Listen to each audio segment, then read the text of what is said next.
everyone, and welcome to another episode of the Tombstone Tourist. Today, I'm back at the Hermitage Memorial Gardens in Old Hickory, Tennessee. This is my second video from this cemetery that is just a few miles from the Hermitage, which was the home of President Andrew Jackson. In my first video, we visited the grave of Country Music Hall of Famer Ernest Tubb and his son, country music star Justin Tubb. Today I'm going to wrap up my visit here by trying to locate the graves of some of the other notable people who are buried in this cemetery. So let's get started and see who we can find.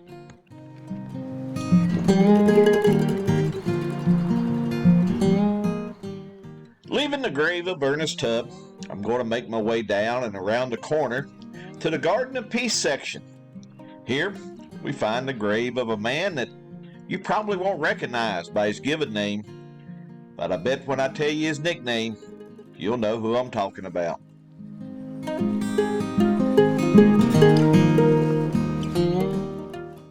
Here we find the final resting place of Rudolf Wonderon. You may know him better as Pool Hustler, Minnesota FATS.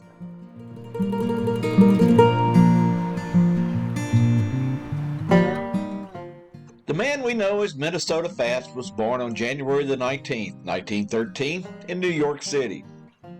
He began playing pool as a child and dropped out of school in the 8th grade. As a teenager, Rudy, as he was known in the neighborhood, had developed quite a reputation as a pool hustler.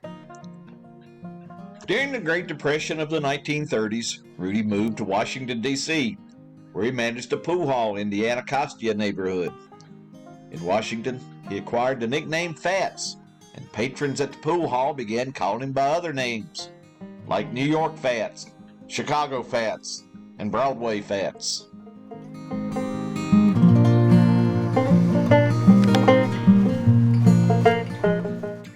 Later, Rudy moved to Illinois, where he continued to hustle in the pool halls throughout the state, before moving to the Tidewater area of Virginia in 1942. The Norfolk, Virginia area was a key military base during World War II, and FATS made a good living, hustling around the military base and the ports of Hampton Roads. After the war, the hustling dried up in Virginia, and FATS returned to Illinois and was basically limiting his hustling to big games in places like Chicago, New York, and Washington.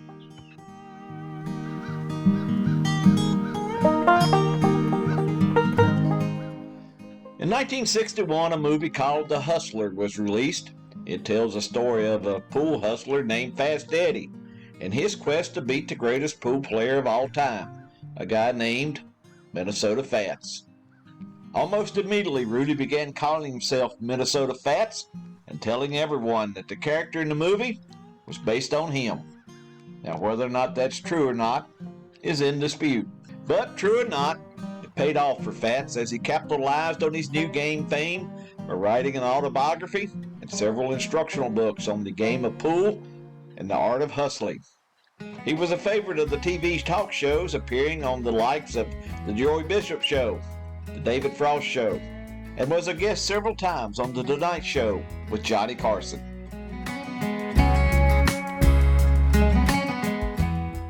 In the 1970s, FATS participated in several highly publicized matches with another notable pool player named Willie Mosconi.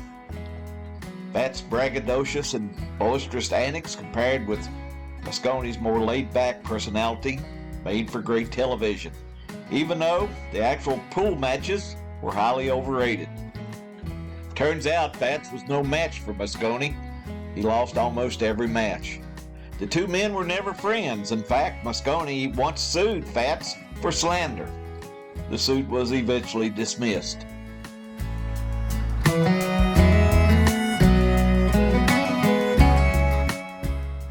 In the 1980s, the TV shows moved on to bigger and better things, and FATS moved here to Nashville, Tennessee, living for several years in the Hermitage Hotel. He appeared only occasionally at pool conventions and trick shot matches throughout the Southeast. The days that a man could make a living hustling pool were long gone. and he lived out the rest of his life here in Tennessee.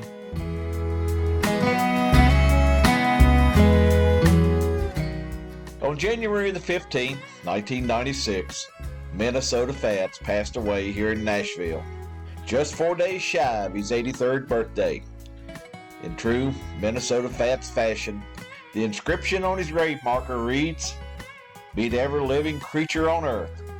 St. Peter, rack 'em up. FATS."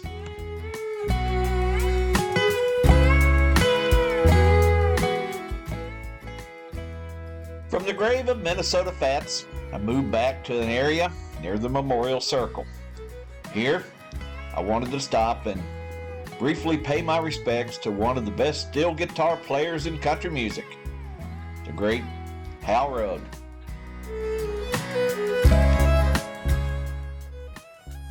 A native of New York, Hal Rugg was born on January the 21st, 1936. He began his music career by playing in country music clubs in Arizona, and in 1961 he moved to Nashville and became one of the best session musicians in the business, playing on recordings by such stars as Loretta Lynn, Conway Twitty, and George Jones.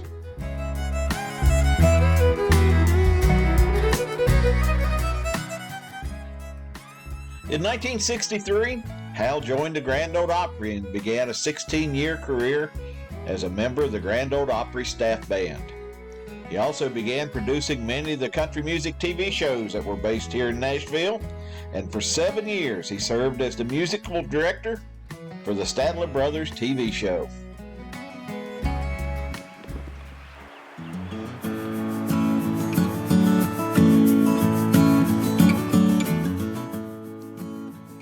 For more than 30 years, Hal Rugg was a familiar figure in Nashville and on the stage of the Grand Ole Opry. He eventually retired and moved to Tucson, Arizona. It was there on August 9th, 2005. One of the great steel guitar players of all time died at the age of 69.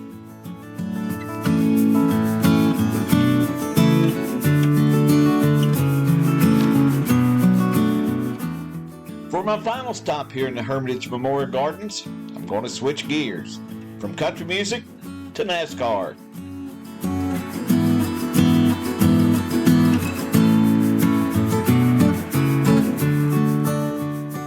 Here, in one of the outdoor crypts, we find the final resting place of NASCAR driver Bobby Hamilton.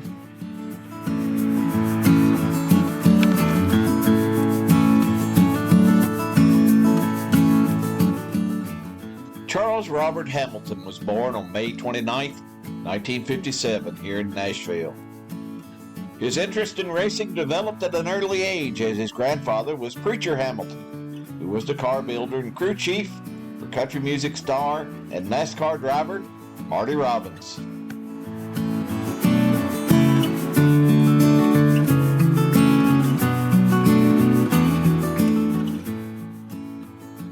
Bobby quit school when he was 14 and began racing at the old Nashville Fairgrounds Speedway. He won back-to-back late model championships at the fairgrounds in 1987 and 1988. Also in 1988, Bobby won 4 races in 3 different divisions, all in a single night at the fairgrounds. This led Bobby to compete in a 4-car Super Showdown where he faced off with Sterling Marlin, Darrell Waltrip, and Bill Elliott.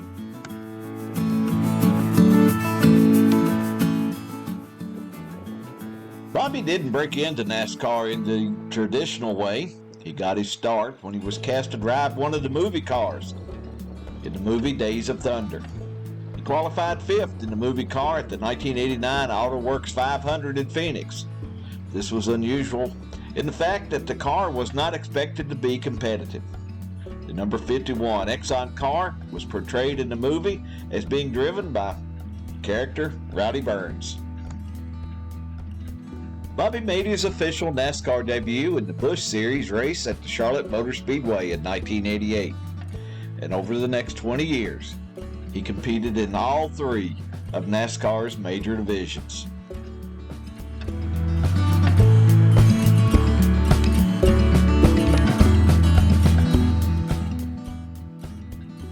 Bobby competed in 371 NASCAR Cup Series races, winning 4 times. He had 22 top 10 finishes coupled with a single win in the Busch Series, but he enjoyed his greatest success in the NASCAR Truck Series, competing in 102 races over 11 years. During that period, he captured 5 poles, 54 top 10 finishes, and went to victory lane 10 times.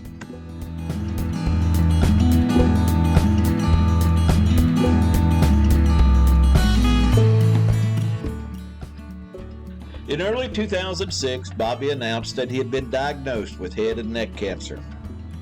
He received treatment throughout much of the year, but it was to no avail, as the disease claimed his life on January 7, 2007. Bobby Hamilton was 49 years old.